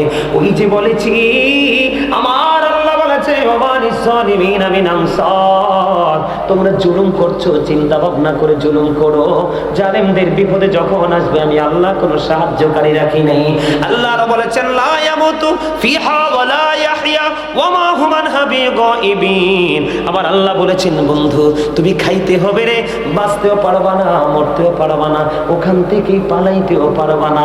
আওয়াজ তুলে বলেন না আল্লাহু আকবার। শুধু এখানে একান্ত নয় হুজুর, আর কোন খাবার আছে নি? আরো খাবার আছে রে বিরাল্লাহ মানুষ। এই পৃথিবীতে তুমি গরম পানি ভালো না লাগলে খাও না, টিউবওয়েল থেকে এনে দিতে হয় না, না টিউবওয়েলের পানিও আমার তৃষ্ণা মিটবে না। সাপ্লাই থেকে পানি এনে দাও, তাও তোমার তৃষ্ণা মিটবে না। তোমাকে ফ্রিজিং করে দিতে হবে, আইস করে দিতে হবে, তাতেও তোমার তৃষ্ণা মিটে না। তুমি সর্বশেষে ভালো না লাগলে তুমি একটা আইসক্রিম কিনে খাও, শুধু ভিতরের প্রশান্তির জন্য। রে বিরাল্লাহর যুবক, আমি গাজী সুলাইমান তোমাদের শত্রু নই রে। আমি আজকে আলোচনার শিরোনাম দিয়েছি ইয়া আইয়ুহাল্লাযীনা আমানু কু আনফুসাকুম ওয়া আহলিকুম নার। আমি আজকে ওয়াজের শিরোনাম দিয়েছি আল্লাহ বলেছেন ইমানদারেরা তুমি জাহান্নাম থেকে বাঁচো, তুমি তোমার পরিবারকেও জাহান্নাম থেকে বাঁচাও। আজকে আমি গাজী সুলাইমান তোমাদের কাছে এসেছি তোমাদেরকে দোজখ থেকে বাঁচানোর জন্য। তোমাদেরকে আমি খবরগুলো দিয়ে যাই, তোমাদেরকে আমি ইনস্ট্রাকশন দিয়ে যাই। তোমরা ডিসাইড করবে, তোমরা থিংকিং, তোমরা চিন্তা করবে রে তোমরা কোনটা করবে, নেগেটিভ নাকি পজিটিভ। যদি পজিটিভ নাও তাহলে তোমাদেরকে অনেক বেশি ভাবতে হবে। আর যদি তোমরা বলো না না হুজুর আমি কোনো চিন্তা করব না, আমি যেমন করে চলছি তেমন করে চলবো, ভবিষ্যতে যা হবার হবে, তাহলে তোমার জন্য আমার কোনো উপদেশ নেই। উপদেশ হলে যারা চিন্তা করতে পারবে তাদের জন্য। তোমরা শুনে রাখো বন্ধু, পৃথিবীতে বিভিন্ন কোয়ালিটির পানি তুমি পান করতে পারো, যে কোনোভাবে তোমার তৃষ্ণা ফেরায়া মিটাইতে হবে। কিন্তু বন্ধু যদি তুমি জাহান্নামী হও, আমার নবী বলে দিয়েছেন তোমার যখন কলিজা ছিঁড়ে যাবে, হা হা করবে, খা খা করবে, তোমার চিৎকার সেদিন কেউ শুনবে না। ও বন্ধু আল্লাহ বলেছে বান্দা শুনে রাখো, তোমরা যখন আমি আল্লাহ তোমাদের উপর জুলুম করি না, তোমরা নিজেই নিজের উপর জুলুম করো। জুলুম করলে আমি আল্লাহ জানিয়ে দিলাম তোমাদেরকে ভালোবাসি না। তোমরা যদি বিপদে পড়ো আমি তোমাদের জন্য কোনো সাহায্যকারীও রাখি নাই। তোমরা সিদ্ধান্ত করো কি করবা। যখন পানির তৃষ্ণা লাগবে তুমি পাগল হয়ে যাবে। ওই যে আবার বলছি, তুমি যতই পাগল হও বাঁচার সুযোগ নেই, মরার সুযোগ নেই, পালাবার সুযোগ নাই। তোমার জন্য উত্তপ্ত গরম পানি বরাদ্দ আছে। আগুনের বর্ণনা কিন্তু একটু আগে সংক্ষিপ্ত একটা হাদিস দিয়ে দিয়েছি। এই পানিটা মাথার বন্ধু জাহান্নামীদের মাথায় ঢেলে দিবে। মাথায় ঢেলে দিতে দেরি রে, পেটের মধ্যে ঢুকে যাবে বন্ধু। হাদিস শরীফের মধ্যে এসেছে, আপনার আমার প্রাণী নবী বলে দিয়েছেন, দুই রানের মধ্যখানে দিয়ে বন্ধু আমার মা চাচি জেঠিরা পায়েস রান্না করে কি করে না? হালুয়া রুটি আমরা খাই কি খাই না? হালুয়া রুটি রান্না হয় প্রায় সময় বন্ধু বাঙালির ঘরে একটা ঐতিহ্য খাবার, ঠিক কিনা বলেন? প্রায় সময় আটা দিয়ে ময়দা দিয়ে হালুয়া রুটি করা হয়, হয় কি হয় না? এই হালুয়াটা বন্ধু যেমন লিকুইড হয়, অথবা আপনারা জুস খান কিনা, প্রাণ জুস, বিভিন্ন ম্যাঙ্গো জুস খান কিনা, প্রোটিকা খান কিনা, এটা যেমন লিকুইড হয়, গরম পানি মাথায় দিতে দেরি, পেটে ঢুকতে দেরি হবে না। ওই লিকুইড জাতীয় খাবারের মতো দুই রানের মধ্যখান দিয়ে গলে গলে পচে পচে বের হতে থাকবে। আর তুমি চিৎকার করতে থাকবে। তবে সমষ্টিগত জাহান্নামের কথা বললাম, কিন্তু জাহান্নামের কর্মের উপর কিন্তু সাজাটা আলাদা আলাদা হবে। যেমন আমি আপনাদেরকে যদি এক্সাম্পল দেই, আমার বাংলাদেশের নারী পুরুষ মানুষকে নিয়ে গীবত করতে বেশি পছন্দ করে। এক্সাম্পল দেই বন্ধু, যেই পুরুষগুলো দোকান চাটা এগুলো বেশি গীবত করে। যেই মহিলাগুলো ঘরে থাকতে পছন্দ করে না, এই ঘর থেকে ওই ঘরে যেতে বেশি পছন্দ করে, ওই মহিলাদের যাওয়া আসার কারণই হলো গীবত করা। আমি কারো শত্রুতা নিয়ে বন্ধু বলছি না, বাস্তবতা বলছি। আপনারা যেমন একটা সমাজে আছেন, আমিও তেমন একটা সমাজে আছি। আমি এটা দেখে দেখে অভ্যস্ত হয়েছি, এই জন্য বলি। ওই যে আমি ছোট্ট করে এক্সাম্পল দিচ্ছি, কেমন এক্সাম্পল, এক একটা পাপের এক একটা সাজা। আমার নবী একদিন সাহাবায়ে কেরামদেরকে নিয়ে একটি জায়গায় বন্ধু দাঁড়ালেন, খেয়াল করেন, বিরক্ত হন? এগুলোর দরকার আছে না? না, আমার নবী সাহাবায়ে কেরামদেরকে নিয়ে একটা জায়গায় দাঁড়ালেন। হঠাৎ করে বিকট একটা দুর্গন্ধ আসলো, যেই দুর্গন্ধ পৃথিবীর মানুষ কোনোদিন পায়নি। এমন একটা দুর্গন্ধ যখন আসলো, আমার নবীজি সাহাবায়ে কেরামদেরকে ডেকে ডেকে বললেন, সাহাবীরা রে, তোমরা কি বলতে পারো এই দুর্গন্ধটা কোথা থেকে আসলো? এবার সাহাবীরা ডেকে ডেকে বলে, ইয়া রাসূলুল্লাহ, ইয়া হাবিবাল্লাহ, নবী গো, এই দুর্গন্ধটা কোথা থেকে এসেছে এটা আল্লাহ এবং আল্লাহর হাবিব ভালো জানে। এই কথা বলতে দেরি আমার নবীজি বলে, তাহলে এবার শোনো। নবী গো, কিসের দুর্গন্ধ? নবীজি বলেছেন, এই দুর্গন্ধটা হলো ওই ব্যক্তি থেকেই আসছে। এই ব্যক্তিটা কে গো? ও নবী, এই ব্যক্তিটা কে? আমার নবী বললেন, ওই ব্যক্তিটা মুমিনদেরকে নিয়ে গীবত করতেছে। এই কারণে তার মধ্য থেকে এত বেশি দুর্গন্ধ বের হয়েছে। এই দুর্গন্ধটা বাতাসের সাথে এসে আমাদের নাকে লাগছে। জুড়ে জুড়ে কন্যা নাউজুবিল্লাহ। গীবত হলো মরা ভাইয়ের গোশত খাওয়ার সমান। আমি আপনাদেরকে বলি, ইতিপূর্বে শুনছেন কিনা জানি না, আপনার আমার প্রাণে নবী বলেছেন, যে পৃথিবীর বুকে যাকে নিয়ে গীবত করবে, সমালোচনা করবে, নবীজি বলেছেন ওই ব্যক্তির নিকটবর্তী করা হবে কাল হাসরের দিনে। নিকটবর্তী যখন হবে, হওয়ার পরে বলবে, তুমি তো এতদিন দুনিয়ায় তার কি করেছো? জিন্দা বড় ভাইয়ের গোশত খেয়েছো, এখনো তুমি তার গোশতটা খেতে থাকো। বন্ধু, গীবতের সাজাটা দেখেন। আমার নবী বলেছে, আমার আল্লাহর ওয়াদার অপেক্ষা করার কোনো সুযোগ নাই। সে মুখটাকে ভেঙচাবে আর কামড়ে কামড়ে চিবিয়ে চিবিয়ে চিবিয়ে চিবিয়ে মানুষের গোশত খাবে। এইটা হলো বন্ধু গীবত কারণে ওয়ালার সাজা। জুড়ে জুড়ে কন্যা নাউজুবিল্লাহ, আরো জোরে বলেন না নাউজুবিল্লাহ। এবার আসেন, মোবাইল আছে নিয়ে একটা দিতে পারবেন না আমারে? দেন। এই যে একটা মোবাইল, কিছু করা লাগবে না, এটা মোবাইল চিনেন তো সবাই? বন্ধুরে আমার, এই মোবাইলের মাধ্যমে তাৎক্ষণিকভাবে মানুষ অন্যায় করে। কেমন অন্যায় জানেন? নবীজি বলেছেন, নবীজি বলে দিয়েছেন, মানুষ হাসতে হাসতে এমন অপরাধ করে রে, মাসিক থেকে মাগরিব পর্যন্ত জাহান্নামের দিকে এগিয়ে যায়। তার মানে পৃথিবীর এক প্রান্ত থেকে আরেক প্রান্ত পর্যন্ত যত দূরত্ব, ততটুকু সমপরিমাণ জায়গা মানুষ জাহান্নামের দিকে এগিয়ে যায়। হুজুর, হাসতে হাসতে পাপটাকে যেমন ধরেন মিথ্যা কথা। আমি আছি কোথায়? কংসনগর। এই কিন্তু আমি যদি বলতাম আমি আছি দেবিদ্বার বাজারে, এটা মিথ্যা কিনা? আরো জোরে বলেন, মিথ্যা কিনা? আমার দিকে তাকান, মিথ্যা বলা মুনাফিকের নমুনা। মুনাফিকের তিনটা নমুনা। একটা হলো কথা যখন বলবে মিথ্যা বলবে। সে যখন কেউ যখন তার কাছে আমানত রাখবে সেটা খেয়ে ফেলবে। সে যখন ওয়াদা দিবে ওয়াদা ভঙ্গ করে ফেলবে। একদিকে মিথ্যাবাদী, আরেকদিকে মুনাফিক। আমার দিকে তাকান, আল্লাহ কোরআনে বলেছে, ইন্নাল মুনাফিকিনা ফিদ দারকিল আসফালি মিনান নার। আমার আল্লাহ বলেছেন, the hypocrites will be in the lowest place of hell. মুনাফিকরা জাহান্নামের সর্বনিম্ন স্তরে থাকবে। এবার আসেন বন্ধু, মিথ্যা কথাটা, এটার প্রতিফলটা কেমন হবে, ভয়ঙ্করতা কেমন হবে? বন্ধুরে আমার নবীজি বলেছেন, একটা মানুষ যখন যেই কোনো অজুহাতে মিথ্যা কথা বলে, কি বলে? মিথ্যা কথা বলে, তার মুখ থেকে এত বেশি দুর্গন্ধ বের হয়। এই দুর্গন্ধের কারণে, মিথ্যা বলার কারণে কারণে তার মুখ দিয়ে তো বেশি দুর্গন্ধ বের হয়ে আসে। এই দুর্গন্ধের কারণে তার সিকিউরিটি হিসাবে যে ফেরেশতা তার সাথে নিয়োজিত আছে, মুখের দুর্গন্ধ সইতে না পেরে 1760 গজ দূরে এসে তাকে ছেড়ে চলে যায়। তার মানে 1 মাইল দূরে চলে যায়। জোরে জোরে কন্যা নাউজুবিল্লাহ। আমাদের গ্রামের মধ্যে আছে, বাংলাদেশে কিছু বক্তা আছে, কিছু নিজেকে পীর দাবি করে, কাল্পনিক গল্প বানায় বলে, আছে না নাই? আরো জোরে বলেন, আছে না নাই? আমি আপনাদেরকে বুঝাইতে চাই, আমি কে কি করবেন সেটা আমার দেখার বিষয় নয়। আমার নবীজি বলেছেন যেটা জানবা সেটাই জানিয়ে দিবা, এটা তোমাদের দায়িত্ব। বন্ধুরি আমার নবীজি বলেছেন কাল্পনিক গল্প বানিয়ে বলে মানুষের মনে আনন্দ দেওয়া এটাও মিথ্যার অন্তর্ভুক্ত, এটাও মিথ্যার অন্তর্ভুক্ত, এটাও মিথ্যা। কারণ কাল্পনিক গল্পের কোনো বাস্তবতা নাই। কথা বলেন না কেন? আসলে বাস্তবতা। আমার নবী শব্দটা 3 বার ইউজ করেছে। যে মিথ্যা বললো, কাল্পনিক গল্প বানিয়ে মানুষকে খুশি করলো, মানুষের হৃদয়ে জায়গা করে নিল, এটাও মিথ্যা। নবীজি বলেছেন সে ধ্বংস, সে ধ্বংস, সেই ধ্বংস। 3 বার বলেছে। তার জন্য ঠিকানা হলো বন্ধু জাহান্নামের একেবারে সর্বনিম্ন স্তর। জোরে জোরে কন্যা নাউজুবিল্লাহ।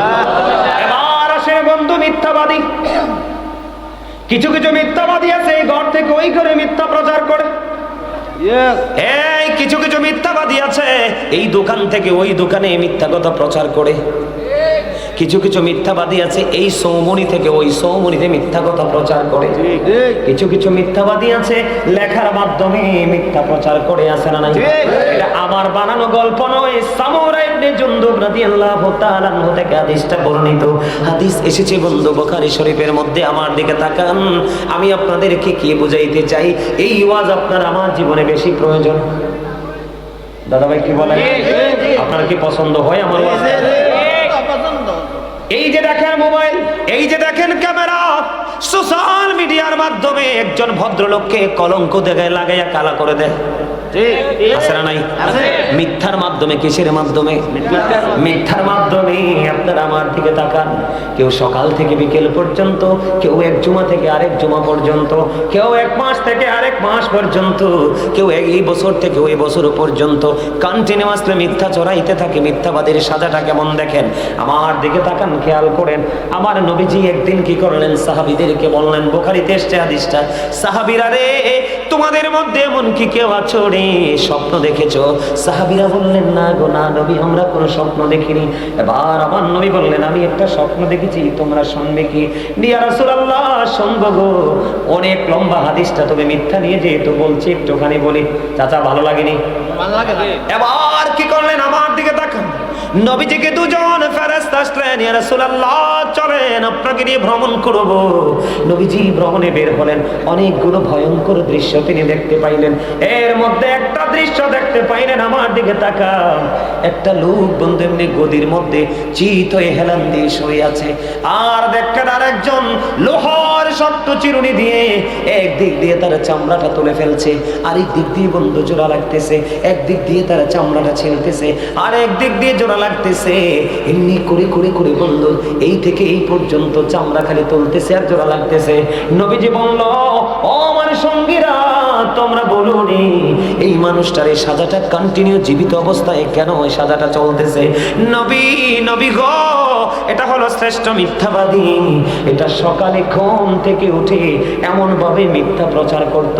বন্ধু এখন বাংলাদেশে মিথ্যা সংবাদ পাঠক পাঠিকা আছে না নাই? পত্রিকার কলম লেখার মতো আছে না নাই? এই বাড়ি থেকে ওই বাড়ি মিথ্যা প্রচার করার আছে না নাই? প্রপাগান্ডা ছড়ানোর মতো আছে না নাই? এই মিথ্যা থেকে সমাজের ঘরের বাড়ির বন্ধু সুখ নষ্ট হয়ে যায়। আল্লাহ বলেছেন ইভেন খুনাখুনি পর্যন্ত হয়। আল্লাহ বলেছেন অল ফিতনাতু আশাদ্দু মিনাল কতল।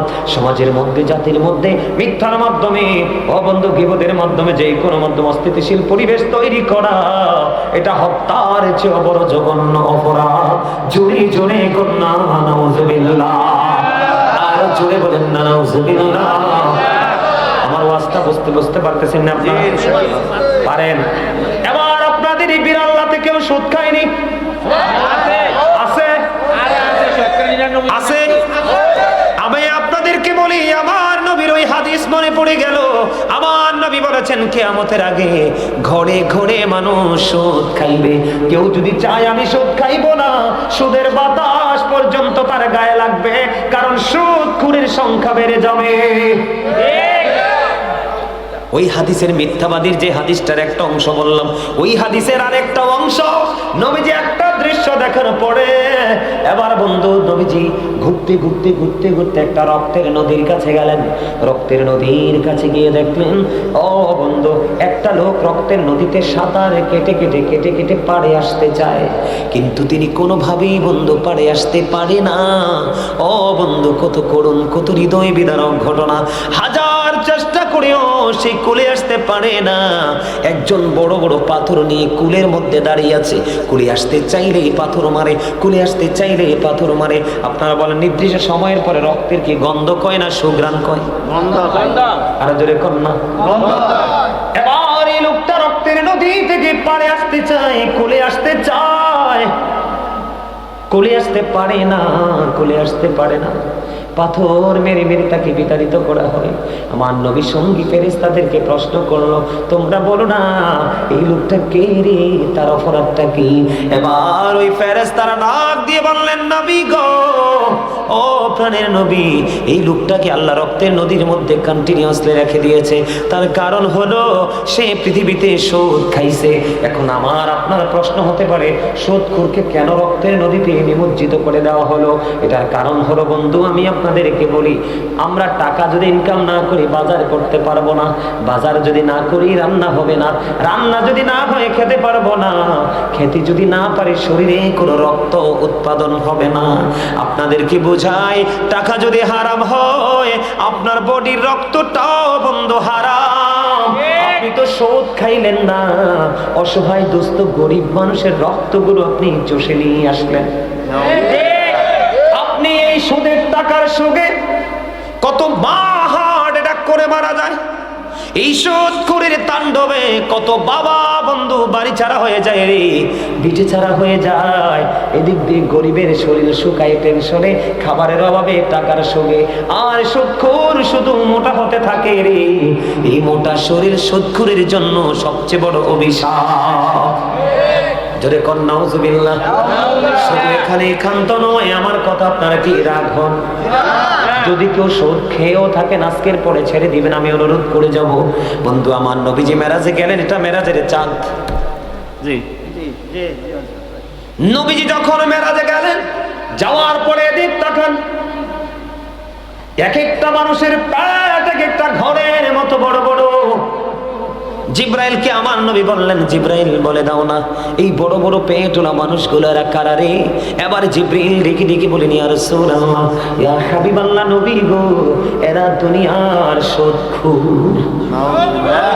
আমার নবী একটা ডাক দিয়ে বললেন, জিব্রাইল, আমি নবী তার এই পেটটার দিকে নজর দিয়ে চাইয়া দেখলাম রে, তার পেটটার মধ্যে শুধু সাপ আর বিচ্ছু দেখা যায়।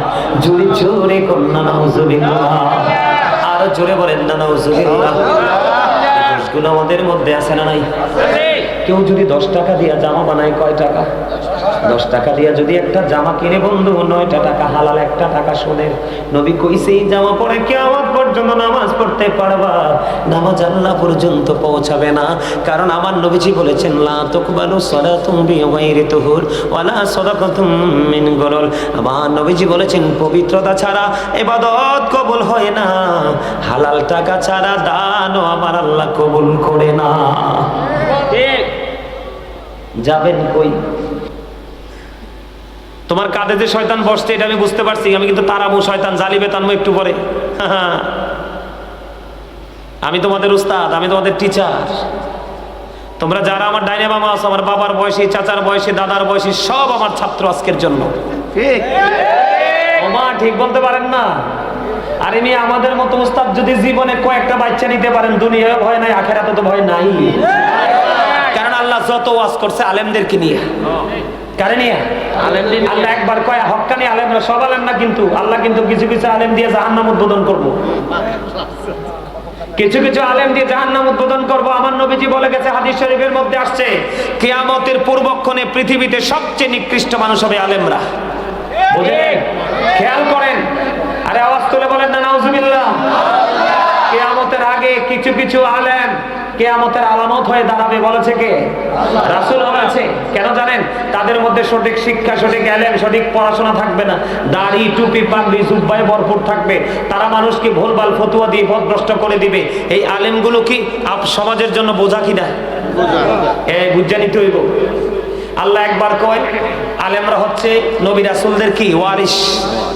আল্লাহ আরেকবার কয় পৃথিবীতে যত মানুষ আছে এর মধ্যে সত্যিকারের ভয় যদি আল্লাহকে কেউ করে তাহলে আলেমরা। ইন্নামা ইয়াখশাল্লাহা মিন ইবাদিহিল উলামা। জোরে জোরে করুন না সুবহানাল্লাহ। আরে জোরে সুবহানাল্লাহ। আপনি বাঁচতে পারবেন নি? না। হ্যাঁ, আল্লাহকে ধরবে শক্তভাবে, হিসাব নিবে চুকিয়ে চুকিয়ে। এখন তুমি যদি কার উপরে দোষ দাও, এই জন্য আল্লাহ কোরআন শরীফের 30 পারা সূরা ইনফিতরের মধ্যে বলতেছে কবরটা যখন ওপেন হবে তুমি জীবনে যা করেছো আর করনি সব তুমি দেখতে পাবে। তোমার অন্তরে কি ছিল সেগুলো সেদিন প্রকাশ হবে। যাবেনটা কই? দুনিয়াতে সিসি ক্যামেরা দেখলে কত ভয় পান, কিন্তু পৃথিবীতে আপনার সঙ্গে অল টাইম দুইটা সিসিটিভি আছে, একটা নেগেটিভ একটা পজিটিভ। ঠিক কথা কর না কেন জানেন না? এই রমান কাঁদে বসিয়া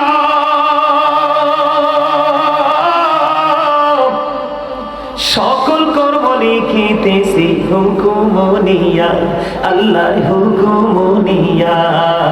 40 কদম হাঁটিয়া আসবে রে সজন, মুনকারে নাকির হাজির হইবে রে তখন।